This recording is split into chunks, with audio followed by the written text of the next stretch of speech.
Hi, welcome to Sober Connections. I'm your host, Jesse Mitchell, Hey there, I'm J.R. Wolf. Welcome back. and today we are meeting with our buddy Rob. Little background about Rob: he is an educator and just finished up another degree. Generally, we have friends that have been in school for that long. We call them doctors, but not in Rob's case. Welcome, Rob. Tell us about your other degree. I'm not getting paid like a doctor either. Right. So So are you Dr. Rob now or Dr. Robert? What do we call you now? I'm, I don't know, rubber toe. I don't know. Do you prefer Rob? Now I remember Siobhan saying something about that. She's just like, I heard I was hanging out Yeah, with you and your coworkers, and you're being called Rob now. They're like, who's yeah. this Rob Everybody, I guy? know. I don't. Yeah, it has turned into Rob, which I'm totally fine with. Did you? cool, man. How you been? I'm good. Yeah, nice and relaxed. Couple weeks in, loving the break. So What have How's you lovely. been up to? Kelly? Desmond's basketball a lot mostly. Going to practice every day. He's got like 2 or 3 games a week, so busy with that. I've been hiking every week, working around the house. I got a new tractor, got a new lawn tractor. So, yeah, I'm always a little bummed at, in August when we come back, but then I'm super happy this time of year when we have this time. Oh, it's the best. How's Kelly and how's Callie? Kelly and Kelly. Kelly and Things are Callie. good. I Yeah. mean, things keep progressing. We just closed on the house yesterday. Oh, you So did? it's Nice. sold. Yeah. And that was like 3 days prior to us driving out of the driveway. We got an offer Mm-hmm. and we accepted, or actually 3 days before is when we accepted the offer because it was gone back, Nice. ping ponging back and forth. And so then Mm-hmm. now, yeah, it actually closed yesterday. So that was I know huge. that's a relief. Yeah. Yeah. But so my whole thing with with everything is that I mean, it says it in the name, right? Sober connections. Just like let's get Mm-hmm. people to come on and let's connect because that's when I found Jesse, I was just like, I just need to talk about this because it was just so new. I felt isolated. Mm-hmm. Um, and so I just wanted someone to talk to who was going through the same thing. But Yeah, it's interesting. I get, when I let people or when people ask, or they'll see me not drinking, their first question is why, you know? And then some people are just like kind of make like jokes about it, like I had this guy say to me the other day, um there was some quote that was like if you don't drink when you wake up in the morning, that's the best you're going to feel all day. Um so yeah, it's interesting to get people's reactions, and especially people that are older, like our age, and I can kind of see them thinking about it. They're like, why? And that's what I did too. I remember having a friend tell me that he had quit drinking, and I was just like, quit drinking? Like, why would you do that? And then, yeah, like week later, I was thinking about it and I was like, wow, that's not like a terrible idea, you know? And I I think guess that's the age plays confusion oh, go ahead. I was just gonna say age plays a big part in it too for me. I mean, I was, I was pretty darn social in my 20s and 30s, and drinking was part of that, being social. And now that 40s and 50s, things start to slow down. You have a family, you're not going out as much. So I think age was a factor for me personally. Mhm. Do you think you can still socialize without it, or are Oh, you a saying that? 1000%. No, no, no, no, totally. Oh yeah, I have like, yeah, I feel more comfortable in social situations now, actually, that I'm sober. I feel like I'm more focused. I feel like I can like pay attention better. Um, I just feel more confident in social situations. Right, more with it, more connected? More with it, yeah, yeah, Yeah. and can remember all the things, and um, yeah, and plus I can be a DD, which I'm like, the idea of like never getting another DUI sounds amazing to me because I've had two of them. So Ooh. Yeah, dude. And Yeah. But that's so expensive. You're lucky to still be driving with two. well, they're both crazy stories. I don't know if we want to do it on the podcast. Probably not. But like Well, it's up to you. I If you want to tell them, yeah, we'll hear them. I've actually got two of them, but neither one are on my record, which is Wow. wild. Yeah, because I was 17 when I got my first one. So in Georgia, you could plead what was called no low contender, and if you were a minor and you didn't get in trouble for 5 years after that, then they just took it off your record. So that one got erased. And then in college, I got pulled over my senior year at 2 o'clock in the morning, and the officer said that my passenger didn't have his seatbelt on. And I had a car that had automatic seatbelts. I had an old Hyundai Excel that had those seatbelts that would Hmm. automatically, you know, come on. And so I ended up paying a lawyer $500, and he made that judge stumble over his words in court, and it was brilliant. So that one got dismissed too. So How did it get dismissed, because of the seatbelt reason or what? yeah, he didn't have a reason to pull me over. Because there Yeah, is a like he seatbelt. Got it. there is the seatbelt and the yeah. When I went and talked to the lawyer, I'll never forget his name. His name was Gates Peed. If that's not the most southern lawyer's name you've That ever is a heard. heck of a name. Yeah, I told him, what happened, and he's like, "Man, I hate when I hear stories like this." He's like, "I got you," and sure enough, yeah, man, that cop was just like fumbling and stumbling in court, and case dismissed. I was like, "Hell yeah, Oh man, you're lucky. But that wasn't a yeah, wake up call. That wasn't like, oh man, maybe I should two Well, I'm DUIs. I assuming that mean, if it was at 19, it definitely changed some behavior, because you haven't yeah." had one since. Yeah, and it's one of those things where, when you're younger and you get in trouble, you're like, "Oh shit, I need to straighten up." And you do for about 6 months to a year, and then things start to, get back to normal, and you're socializing and drinking and driving, and you know, and I've always been like that person who is a confident drinker and driver, which is not necessarily a great thing because I could get another DUI. But now I'm like, I love it because, when we go out, I'm like, yeah, I'll drive. Like, I'll come pick you up, like, whatever. I can And remember I've back. always loved to drive. So, Yeah, I love driving too. I remember back when we were all trying to figure out like who was sober enough to drive, and we're looking around. And my friend Michelle was like, "Well, I could do it. I'm drunk enough to drive." And we're like, "Michelle, you said you're drunk enough to drive. That's not sober enough to drive." right. That's Yeah. Anyway, And, yeah, you don't think about the consequences of all the things. right. so. Rob, how long have you been sober? Like, where are we at? I am almost at 15 months sober. That's awesome. Yeah. Hey, So can I tell December you guys a 19th. little celebration?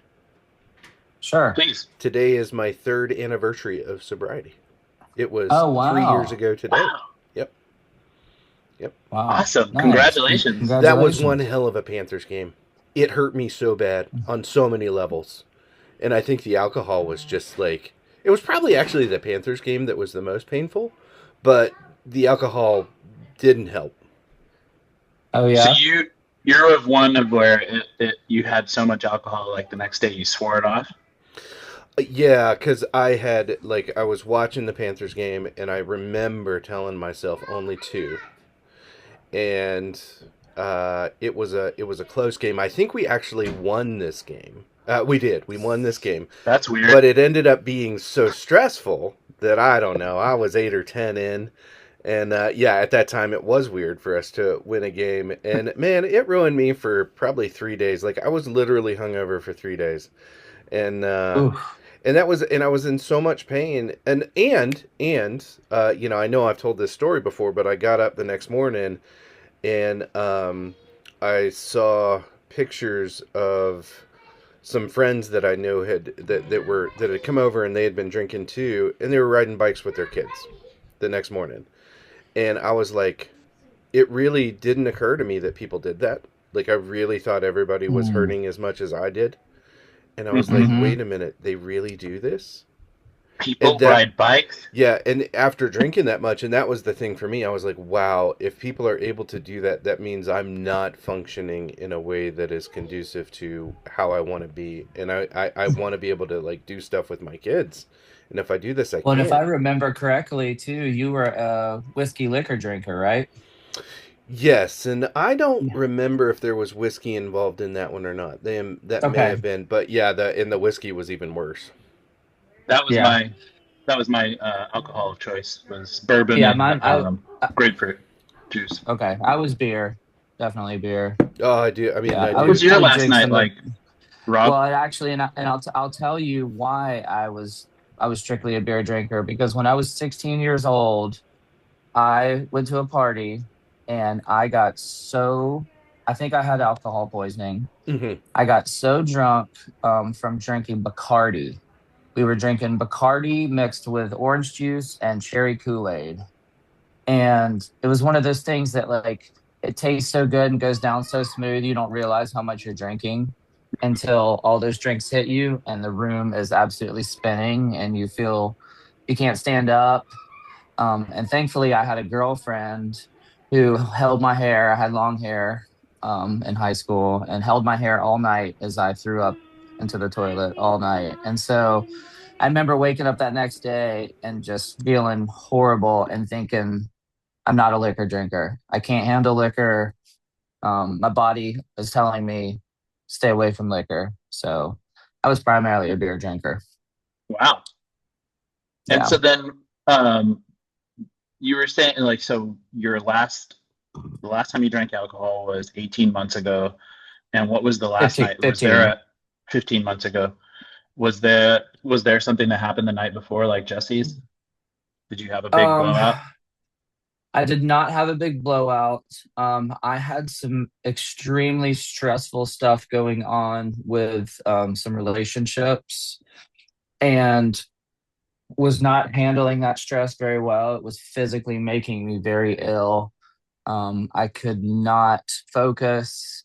I could not stop thinking about negative things and was just laying in bed thinking I need to make a change because this is not, I should be able to handle this and I can't, and something needs to change. And I think the first thing I want to try is giving up alcohol. And so I got about 3 weeks in, and 3 weeks in, remember just feeling this moment of clarity and realizing I had made the right decision. Hold on, hold on. I call BS. The first thing that you decided to do was give up alcohol. You didn't try anything else Yeah. first. Mm-mm. Man, No. Why was that it? is impressive. No, because alcohol was like I had made multiple changes through mine, like when through my process, and alcohol was the one where it was like I really don't want to Have some believe privacy. that that this is the thing that is making it that difficult to function. But anyway, Rob, why no, did you think it congrats, dude. was? Why did you think it was the alcohol, Um, I or don't was it know, just man. something that was in your control? Yeah, I think that, yes, I think that's exactly what it was. I was trying to think of things. What can I do to um, better control the situation? What choices can I make to help me be able to handle this in a reasonable way? And that was one of the first things that came to my mind. And I think in the back of my mind, I had had a couple of friends had mentioned to me that they had stopped drinking, and it was one of those things that I thought about every now and then. You know, I was thinking, wow, my buddy Jamie quit drinking, man. Like, interesting. I wonder if I should do something like that. And so I think it was already kind of in the back of my mind. And I think when things were getting really rough and I was not feeling well at all, it was physically making me ill. I was like, man, I should maybe try this. And I did. And Was it it made hard a at world all of at first? difference. No, I interestingly enough, I kind of did the same thing with marijuana in 2018. I had had some friends who had decided to stop smoking, and was thinking to myself, maybe I need to give this up, kind of for the same reasons. And I did. I just gave it up. I quit smoking. I had stopped smoking cigarettes a few months before that, and then was like, man, I need to maybe give this a shot. And I did. And again, just had this clarity about me that just felt so good. Sobriety just felt good.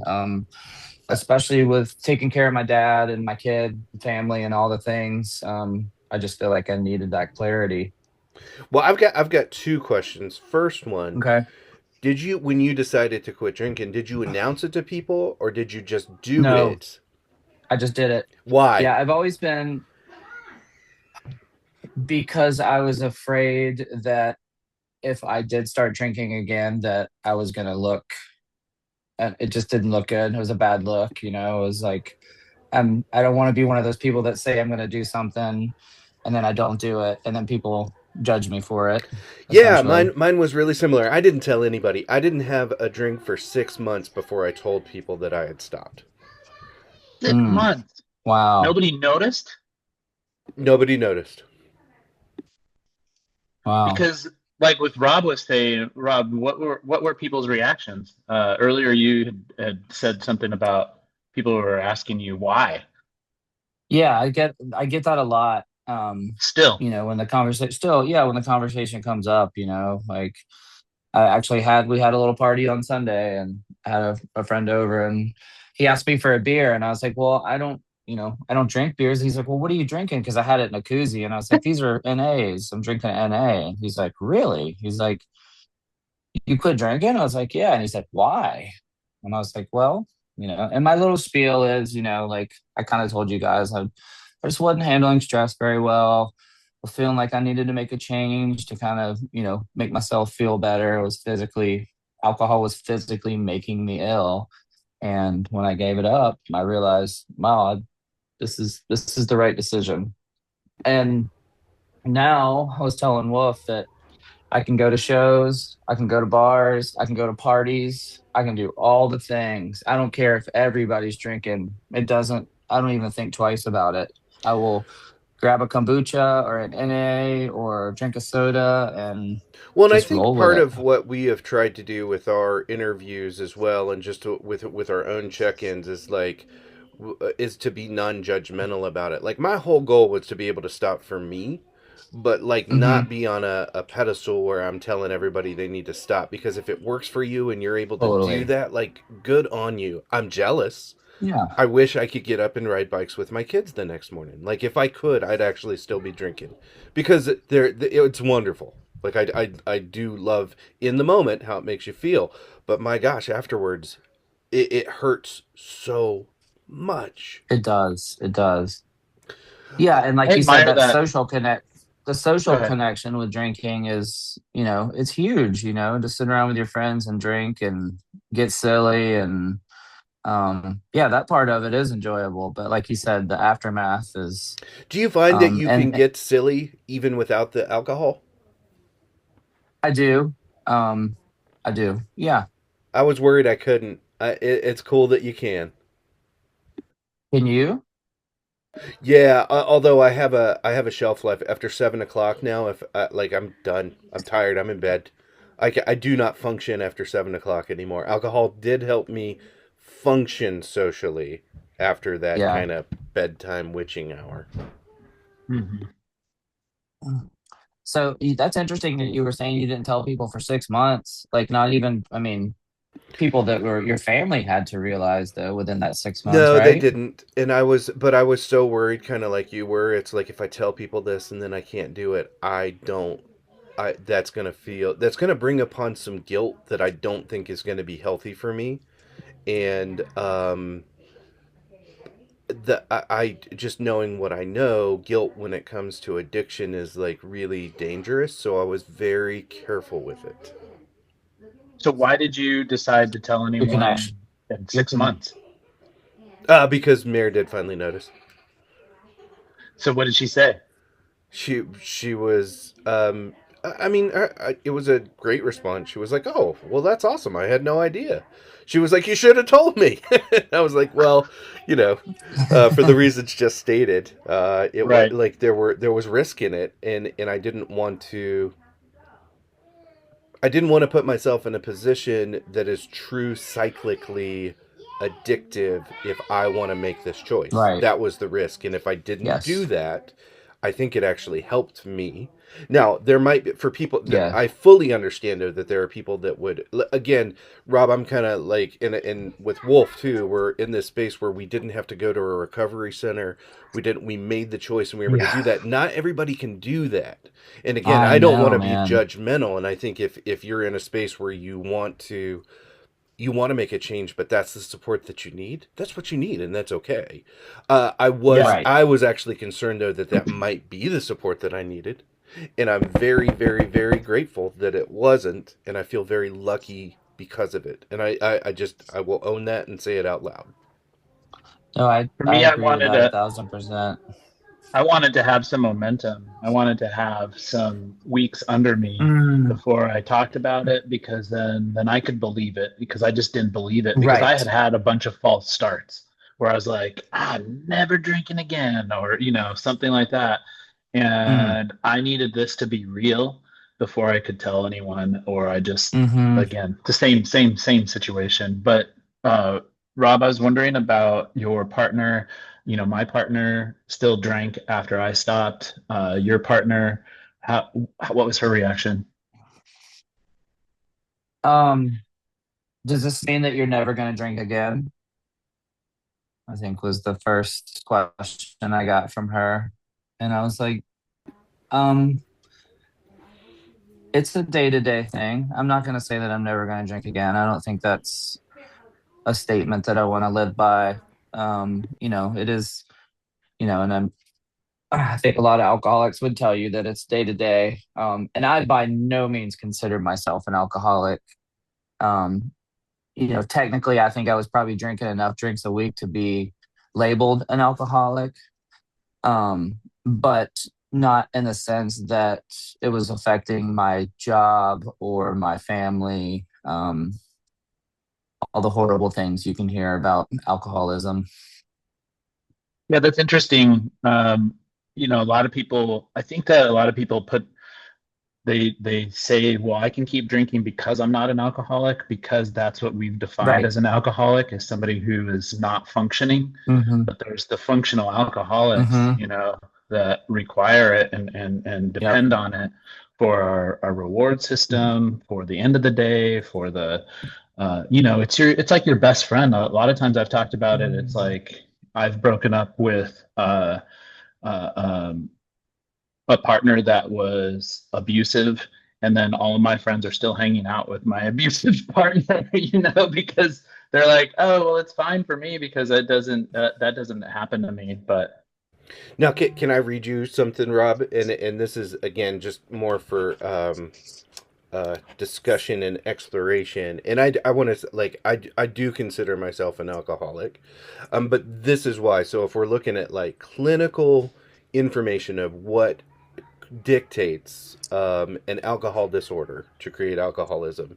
So if over a 12-month period a person experiences two or more of the following: drinking more or longer than intended, repeated unsuccessful attempts to cut down or stop, strong cravings or urges to drink, spending a lot of time drinking or recovering from drinking, alcohol interfering with work, school, or relationships, continuing to drink despite physical or mental harm, giving up important activities because of drinking, drinking in physically dangerous situations, developing tolerance, needing more to get the same effect, and experiencing withdrawal symptoms from not drinking. And the reason that, like, I definitely experienced multiple of those, which would put myself in that clinical category. What are your thoughts Mm-hmm. here in those words? And I want you to think in the most healthy way you think, and I fully support, whatever that means to you. But I have a question before Rob goes. yeah, Jesse, do you have to have all of those, some of those, most of no, it's those? just what they say is two or more, and this is Okay. what kind of Uh, like what would clinically put you in that category. Um, yeah, I mean, I definitely feel like I would fit in a couple of those categories. So yes, I guess clinically I would have been considered an alcoholic. At the same time, I hear you saying it didn't affect these major parts of my life. So if I call myself that, there's something that's not healthy about that for me, which is okay. Yeah. Well, I do. I mean, now that I'm thinking about it, I definitely missed some work because I just felt terrible the next day, and because of drinking, Mm-hmm. and probably called in on some days when I shouldn't have been calling in, you know. And that's another like realization that I've had in this past 14 months is like I feel good in the morning when I get up to go to work. I don't have any problems. I'm present. I'm more present at work. Um, I'm more present with my family. And that feeling of waking up, that clarity of waking up in the morning and feeling good is worth not drinking to me. So that part right there, I feel like that realization and loving it so much and just being like, holy crap, this is my new superpower even, because I can go Yeah. to multiple shows now. I can go out Yeah. and then I can go to another 100%. show and Yeah. feel great, drive to it. And anyway, I was just so amazed with it that I wanted to like what Jesse was saying, I didn't want to have to be like screaming it from the rafters or whatever, but I did want to. I wanted to tell everyone and shake Hmm. them and just be like, it's so much better, everyone, and Hmm. I have a lot of control issues and stuff like that where, I was that kid on the playground telling everyone how to play baseball, or kickball, so He's stuff always like made that. friends this way. Do it. So, anyway, yeah. I don't know. Was there any of that where you were just like, holy crap, everyone, come on? No, I've never been the type of person to tell people how to live their lives. And even Siobhan, like my partner of 26 years, she still drinks. And it's not my place to tell someone, you know, how to live their lives.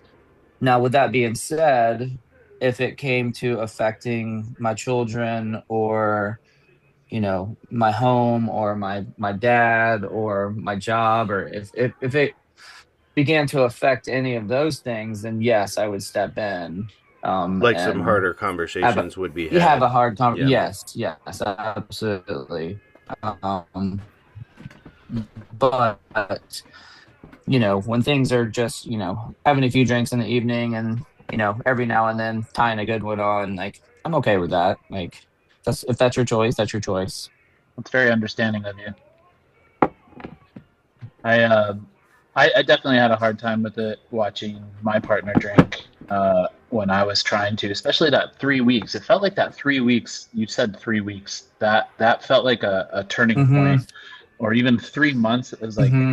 it's everything's in threes. No, Yeah. but yeah, there was like a moment where I was just like, well, how can you be doing that when I'm trying not to drink, and kind of resentment kind of a Mm. thing. And then I got to a point where I could actually pour her a drink and it felt like, oh, I'm not, I don't want this. And that felt like a milestone. Like you're making your Did you choice for experience Hmm. any you. of that? What's that? Like you're making your choice for you. Yeah. Yeah. Yeah. And I didn't Yeah. feel left out. Like I wasn't like, oh, I wish I could participate in this, you Yeah. know. Yeah. I have realized that, in social situations, though, my tolerance for drunk people has definitely gotten harder to, like, my patience is a lot shorter with it. Like, I just want to remove myself from the situation, and not because I want to drink, just because I'm annoyed and I'm like, you don't even know what you're talking Which about. makes You're me not want going to to remember drink. any of this. Yeah. Well, some of Desmond's basketball games have made me want to drink. My gosh. Yeah. Well, that's a, I don't like, oh, that was my other question. So when it comes to the three, because you had said cigarettes, marijuana, and beer, which one pulls on you Hmm. the most? What's the one that, like, it's like, gosh, I really want this right now?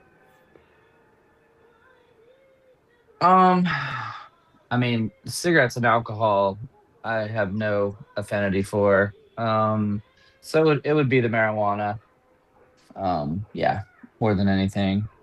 It's the cigarettes for But me. Every once in a it's the while, I'll be Really? cigarette. like, my Yeah, God, I want one so bad, even though I hate them. I hate yeah, Wow. them, but I want one. That's the yeah, least for me. Yeah. I yeah, definitely, that's funny. We all had those, all three of those. Hmm. yeah. Well, my dad hotboxed my Um, house. He smoked 3 packs like a day at hotboxed the house. And when I got out of the house and went to college, it was about 2 months in, and I saw somebody smoking, being away from cigarettes for that long, and then when it was like, ooh, I want one. When I had not experienced that before as a non-smoker, but I was a secondhand smoker my whole life.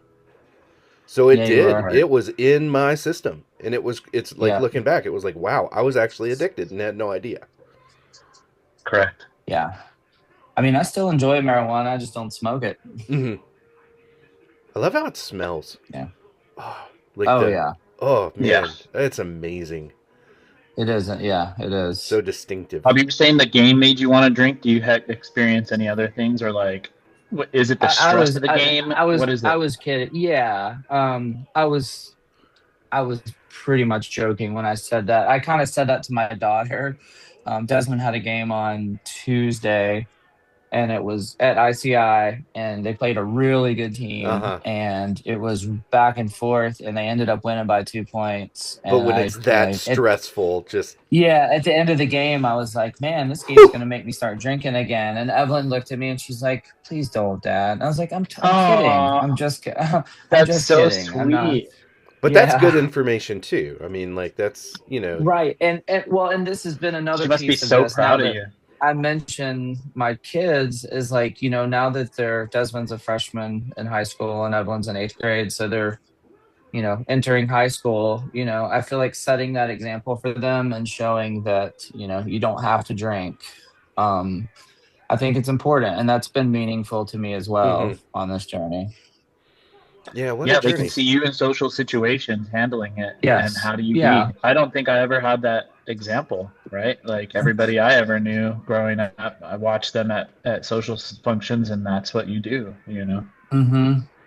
Well, It's and wild. I had that example for 4 years, from the age of 12 to 16, when my dad had stopped drinking because he stopped for that 4 year period, and he was a different person. It was amazing, um, and he Hmm. was a really cool guy, and it was fun to be around him. He didn't quit smoking cigarettes, though, did he? No, no, No. that's what killed him. I watched him die of COPD, and that is not the way to go. Whoa. Ooh, yeah. Yeah. My grandfather got lung cancer from smoking cigarettes.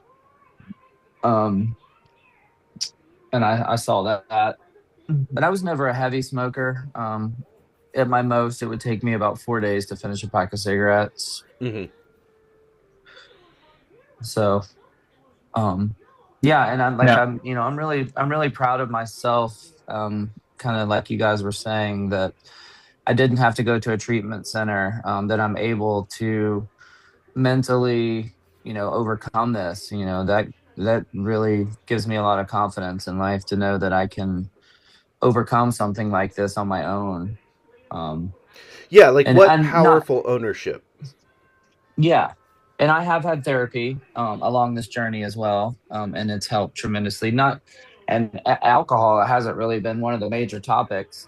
Definitely been something we've talked about, but therapy has been very instrumental for me for a lot of ways to help to deal with stress. And um, I cannot recommend therapy enough to people. I think it's such a wonderful thing to have. How about Evelyn mentioned, no, don't do that. Have you had any other talks about it, or have they asked you anything? Or has there been any kind of dialogue with your kids? Um, No, not really. I've definitely had them tell me that they're proud of me a couple of times. But no major conversations. No, not really. Yeah, just the. I think having having an example, I think, is pretty awesome. Just that alone, it has probably having a really good effect. Well, but I also hear though that your reward is actually that clarity. Like that Hmm. feels good enough. It's still strong enough. It remains strong enough that it's like this Hmm. is worth it. Yeah. Now, what about people who are thinking about wanting to be sober? Do you have any advice for people who are uh, sober curious? Who are thinking about doing this or not? Yeah. Um, you know, it's obviously a very personal decision that you have to make. Um, I feel like I was telling Wolf that I feel like age was part of this for me because my socialization has kind of shifted from going out to 3, 4 nights a week to being home with my family and doing stuff around the house. I think that's part of it. Um, I think the biggest thing is just, if you're ready to make that leap, you know, just try it for 2, 3, 4, 5 weeks and see how you feel. Check in with yourself, daily, and kind of therapy has taught me to kind of stop and think about sensations in your body and how you're feeling, and what truly brings you joy and happiness, and try to bring that into your life, you know, on a daily basis. Yeah, just everything that's intentional with thought and purpose behind it. And Wolf, that really made me think about you and your journey when your therapist was saying journal. Write it down. See what the Mm, difference is in that journaling.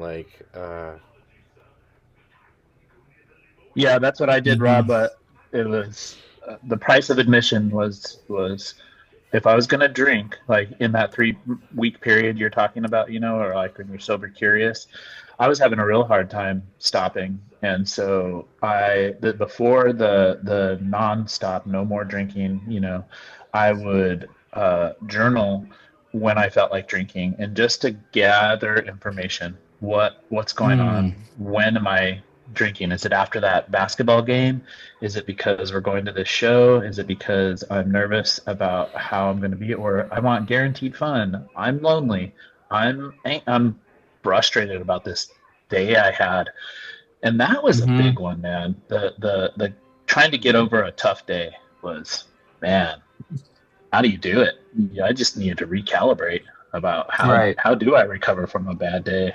Um, how do you recover from a bad day? Because that was my biggest like, oh, I need a drink. Yeah. Just coming home and being with my family is my, recovery. If I can sit around with the kids and play a game, or sit on the couch and talk with Siobhan, that's my recovery these days, is just being spending time with family. And I know that sounds cliche, but that's really what's important to me these days.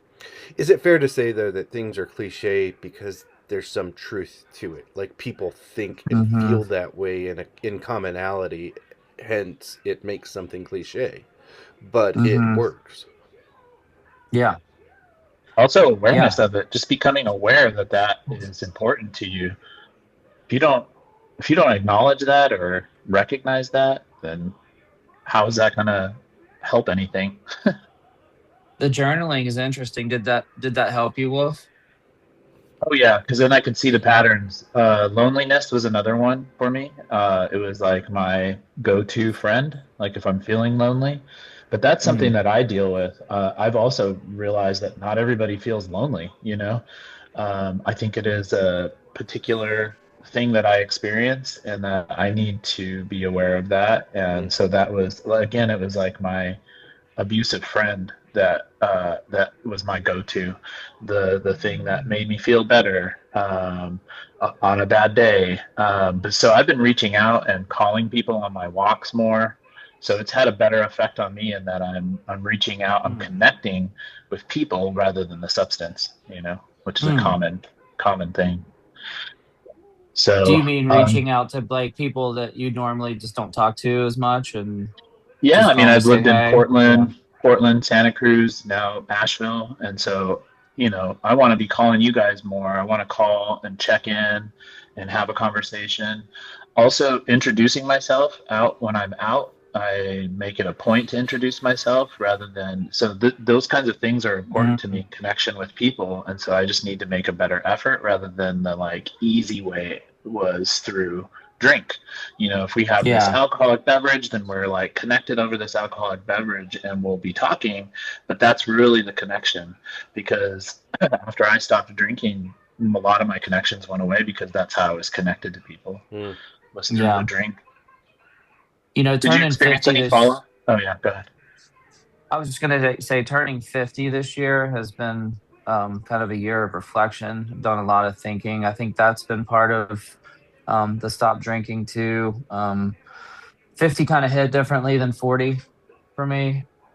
Just, thinking about, I take care of my dad who's 88. So, hitting 50 just kind of made me really start thinking about the future a lot more and, wanting to take care of myself.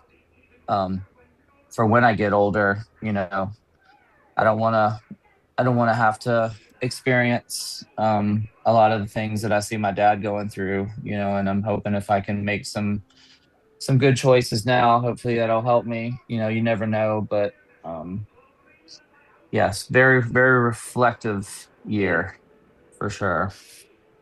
Well, happy birthday. When did you turn 50? April 16th. Yeah.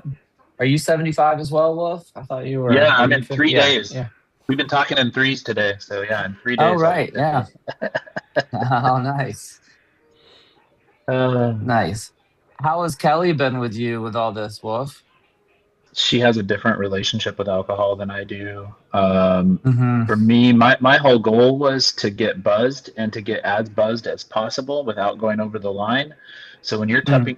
punching up against that line over and over and over again, eventually, cyclically, I would go over that line. Yeah. And so it was just a very different relationship with it. And I'm just so like for me, I'm just so proud that I was able. I had a much harder time than what it sounds like the you guys had. I had a lot of false starts. Hmm. And so then once it finally happened for me, I was just so proud of it that I never wanted to let go of it. And so coming back here to where I was like an expert on wine in my mind, and I was an expert on what I liked anyway Sure. at the wine in the wine country. And so that was such a big part of our lives, and I was nervous about moving back here, especially in Sonoma. I mean, it's just like I think there's wine on the wall up here. It's like it's everywhere, and so yeah, it's just a part of the culture here, and so I was nervous about it, but it's been fine. I don't have any desire to, but I did go to like I said, I went to watch the Broncos game at a bar, and that was really cool, man. I was able to interact with people, and I didn't feel weird about not having an alcoholic beverage. No one said anything, but I think back before I had stopped, I think that if I would have thought about stopping, that I would have been nervous about people saying, "Hey, you're not drinking beer. Get Hmm. out of here," Yeah. you know. Shunned. But yeah, people don't. There, it was fine.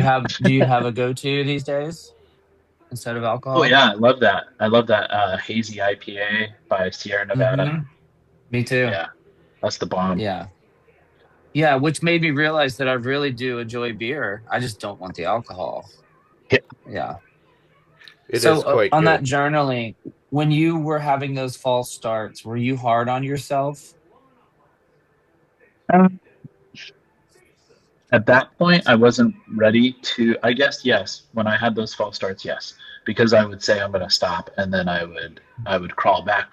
The issue was is that I had the negotiations going on in my mind, so it was like, who's in charge here? Because I said I wanted to Mm. stop, and yet I'm having this conversation in my mind. like what? That's when I realized it's an addiction. That like I've made this decision, and yet I'm struggling. Yeah. Why? Because I said I didn't want Right. it. And so that was like I was really at odds. I was negotiating. I was like, well, but it's the weekend.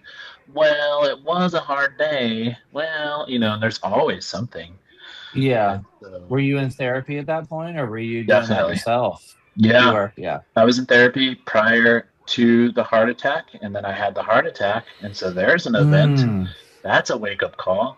And even then, I was like, well, maybe I can just reduce it. Like I was trying to reduce leading up to the heart attack, and we were in conversations about the alcohol, my relationship with alcohol. So it was quite a journey. I mean, it took me a good year until after my heart attack to quit. You know, so that's why, because I kept on trying to quit, and I would even get sick, and I would still do it, after the heart attack. And so that's why the mm, journaling was the last piece that I needed to reflect and see the patterns. hmm. But yeah, I mean, other people we've talked to have had that same, you had your realization, your aha moment, and then boom, you just made this decision and stopped. Yeah. It's not like that for everyone. No, absolutely not. Yeah. No, I have an uncle who is an alcoholic, and um very happy alcoholic, but nonetheless drank a whole lot. And he actually got prostate cancer, and got put in the hospital. And after his surgery, he had withdrawals and had to spend another week in the hospital. And I never saw him during that, but talking with my aunt, she said it was absolutely horrific Mm. watching him go through those withdrawals, because he was a heavy whiskey drinker for 20 plus years. And he quit drinking after that. After he came back out of the hospital, he stopped drinking. Would, I think, still drinks about 2 liters of Diet Coke a day, because he was such an alcoholic. He needs that oral fixation from drinking something. But now he has Alzheimer's, early onset Alzheimer's, and saw him about a month and a half ago. And I don't know if he knew who I was. Hmm. Yeah, it's Yeah. sad. Yeah. And my mom, that's my mom's brother. Um, my other my uncle, my other uncle, he passed away this year. So he's the only remaining um family really that I have on that side, on my mom's side. Um, and like I said, the dementia is, it's real. Scary stuff. Hmm. Right on. Well, I'm gonna go check on my daughter if that's all right with you guys. No, no, She's not like, feeling great. Okay. yeah. Thank you This was so much awesome. for giving us some time, and it was really enjoyable chatting with you, Rob. And you, Yeah, I'll like, be glad to come back on. you asked Yeah. great, insightful questions. So that was awesome. Rob, thank you so much for joining us here on Sober Connections. Again, I'm your host, Jesse Mitchell. Yeah. I'm J.R. Wolf. Sober Connections. Here we go.